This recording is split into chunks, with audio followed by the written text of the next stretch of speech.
Welcome to this episode of Elon Musk Woke Messiah by Albion. Book read through.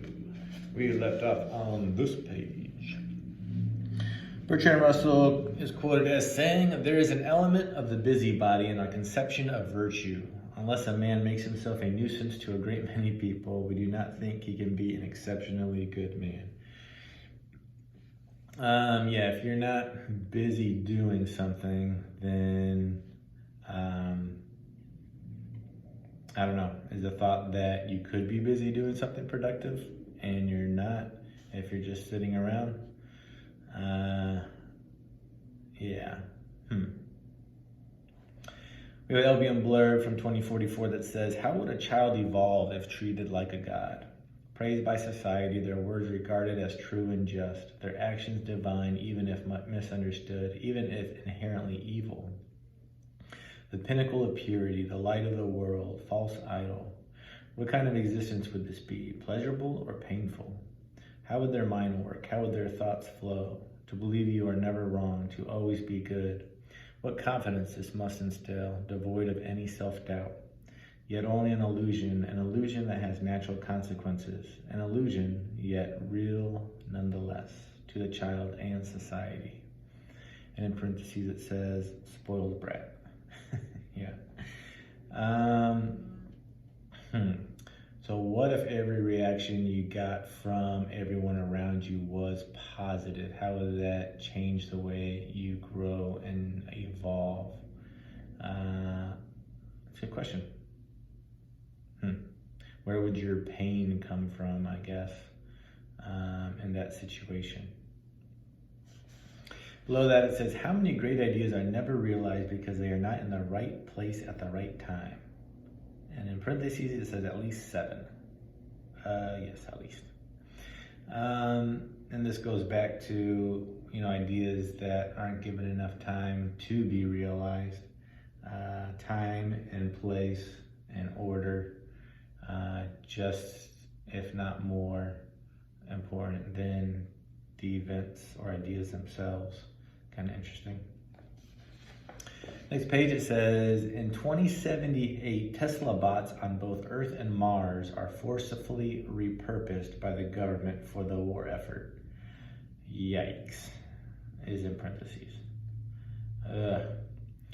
Doesn't seem like when we get close to 2080, it doesn't feel like a real peaceful environment, unfortunately. Below that is a positive word affirmation, adapt. Adapt. That is a useful trait to have, for sure. Below that it says, "The amount of time we spend censoring curse words is fucking ridiculous." There's probably better ways to spend our time. And in parentheses it says, "That's for damn sure." Next page, Bertrand Russell is quoted as saying, "Freedom in general may be defined as the absence of obstacles to the realization of desires." Freedom in general.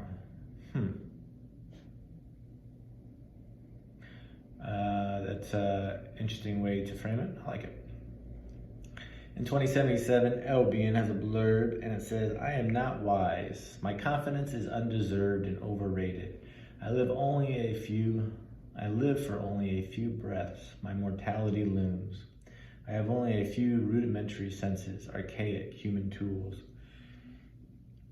I cannot possibly understand and comprehend an ageless universe. My ignorance is impossible to measure, infinite by nature.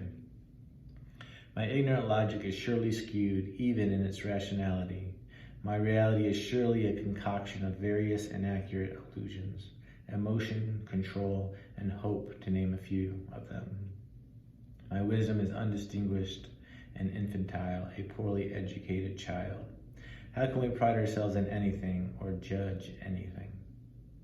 And then in bold it says, "I cannot possibly understand and comprehend an ageless universe. My ignorance is impossible to measure, infinite by nature."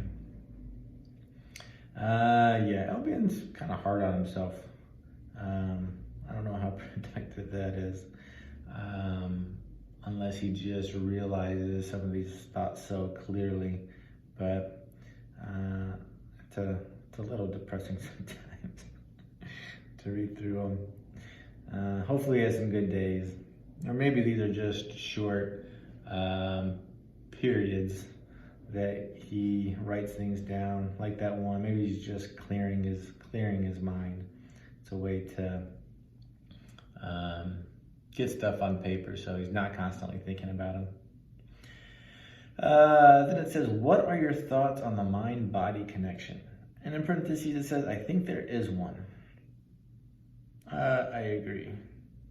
There's feels like there's definitely one. Yep. Next page it says, hey Elon, do you think you are unique, and if so, how? So Elon's been with himself his whole life, so he probably doesn't see himself as we see him. He's got to have some sense of it, but it also seems like he doesn't take himself too seriously. He seems fairly grounded for the position he's in, but it would be interesting to hear him reflect on that a little bit. Then we have LBM Blurred from 2066 that reads, the most courageous are not leading nations, hurting the masses. The most heroic are found among the despised and rejected. Set apart by a simple idea, a most simple truth. To be simple searchers of honest truth, speaking nothing else. Giving up all control, allowing honesty to pave the way. A bold adventure, unfit for the weak and the timid. For the weak cannot give up their precious control. The timid cannot allow uninhibited truth to flow freely. The truly brave are scorned by society, magnifying their courage. And then in bold it says, to be simple searchers of honest truth, allowing honesty to pave the way. To be completely honest, is that the most courageous thing one can do? It certainly is courageous. Most courageous? Debatable. Then we have a Bertrand Russell quote that says, philosophy, as I shall understand the word, is something intermediate between theology and science. Yeah, I like that. So, Elvia might have mentioned that a little before about you have science, the environment that you can kind of like predict and count on and learn about. Philosophy is kind of, the way to think and live. And while it's not like a physical thing you can necessarily do experiments on, you can look back on past societies and see how different philosophies maybe have worked. Whereas theology is kind of a set of standards of how to live, but it's kind of, you're given guidelines from usually a divine being, so it's not created by people, maybe less logical, less provable. But yeah, it does feel like they're all in the same spectrum for sure. Next page, we have a Bertrand Russell quote that says, the world is full of magical things, patiently waiting for our wits to grow sharper. Yeah, I like that. So all the things we've discovered in the past century, how many more things are we going to discover in the next century that are there right now? We just can't perceive them, or we don't have the knowledge to validate them. LBM Blurb 2077 says, it is interesting what you remember, what you refuse to forget. What specific memories we constantly return to again and again. They seem to be the most sporadically random of thoughts, which memories are edited or filed away in dark recesses. How does our mind decide what our mental collage reflects? Perhaps best left to our subconscious selves, our better selves. For surely our conscious selves would make an absolute mess.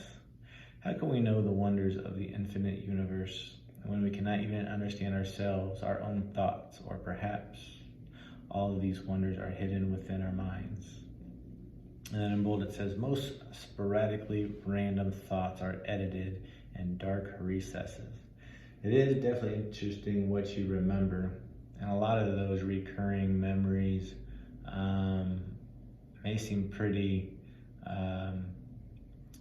like not significant or out of the ordinary, pretty mundane. But why are those the ones that are brought up again and again?